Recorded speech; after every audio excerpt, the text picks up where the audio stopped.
welcome back to Josh Does Life. Quick update on the Avast K1 Kalk or Kalk Stirrer. So we're basically 1 weekend of use. So far, the product itself I like. I've just never used, however you say it, Kalkwasser. I've never used it before, so there's just a little bit of a learning curve, I believe, with it, in my opinion. I just have to kind of figure things out and get everything dialed in correctly. So, if you've been following along, how I have it set up is I'm using one of the Neptune dose pump heads to pump RODI water into it. I added 2 teaspoons of the Kalkwasser powder, and that's going to be the bulk reef supply pharma pouch or whatever of it. I went ahead and ordered a pH probe for it just so I can kind of watch it and keep track of how when you're adding the RODI water to it, it's going to lose its strength or consistency. So I just want to kind of monitor that and see when I need to actually add more. Most of the things I've read say that you can add it in every 2 weeks. Some people modify that a little bit, as needed. But right now, the equipment part's fine. It's just I've got to learn how to do it. As far as the motor and the stirrer go, I've got a program in the Neptune Apex to actually run it for 5 minutes every hour. So I think you can, from what I read and the instructions said, you can run it full time, but I just don't know that that's really necessary. And you can probably extend the life of your motor if you shorten that. So I think I've got that done right.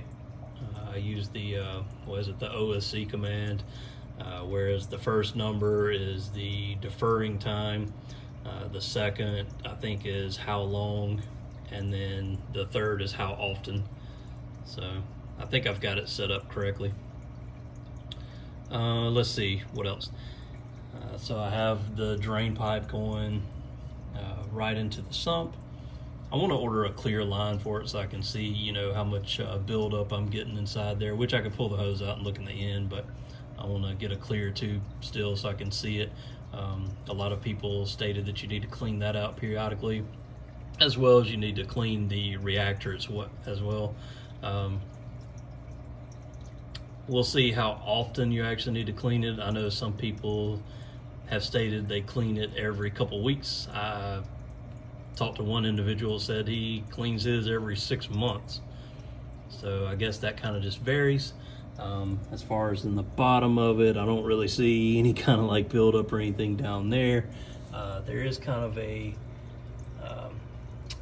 buildup, or whatever you want to call it, on the surface of the water there. But that's the only thing I see. So let's talk about the learning curve real quick and what this is doing. So far, I'm not impressed or seeing a pH increase. So I kind of was trying this out just to see what happened there. Keep in mind, for my system to maintain alkalinity at 9.0, I am only having to dose 30 mLs a day of this, and I've got it dosing, like I said, with the Neptune dose, and it's broken up throughout the day. So right now, 2 teaspoons of the solution, and it's dosing 30 mLs a day. That's keeping my alkalinity, varying by the time of day. It is between 9 even, and the highest it gets is 9.2 something. So it's fluctuating within that range on alkalinity. What I gotta figure out is my tank. I don't know, what are we, 8 months in on this build? My tank has never had the same demand for calcium as it has alkalinity. Everybody always says the two should be dosed in equal parts. I've always had to dose more alkalinity from day one than I have calcium.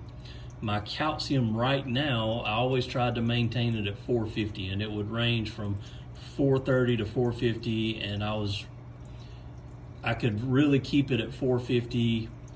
Let's see, with the dose and the two-part, I was dosing the alkalinity at 30 mils a day, and then the calcium I was only dosing 10 to 15 mLs a day, and I could maintain the 450.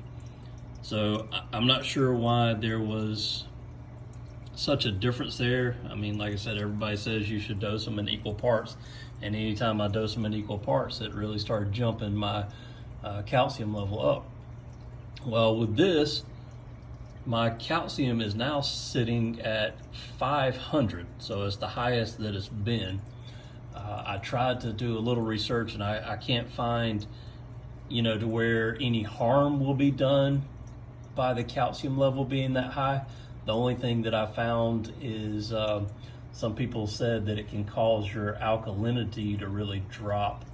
I don't know if that's through some kind of precipitation or what that is, but for the most part, it said it's not going to kill anything being at that level. It's just you got to monitor the alkalinity, which my alkalinity hasn't really dropped. So I guess that side's good.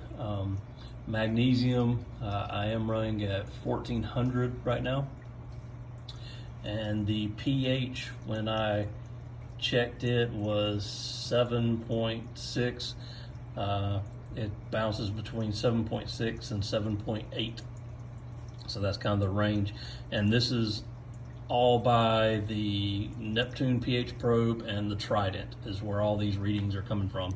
At the time of this video, I haven't actually tested any of them with the manual test kits in probably about a week. So I'm strictly going by what that equipment and testing is saying.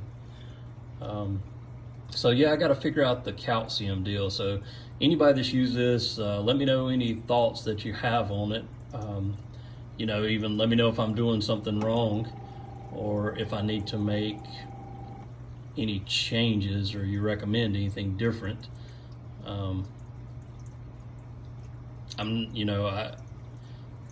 my reading, it's best to try to keep the calcium lower, but most things I read say 400 to 450 max.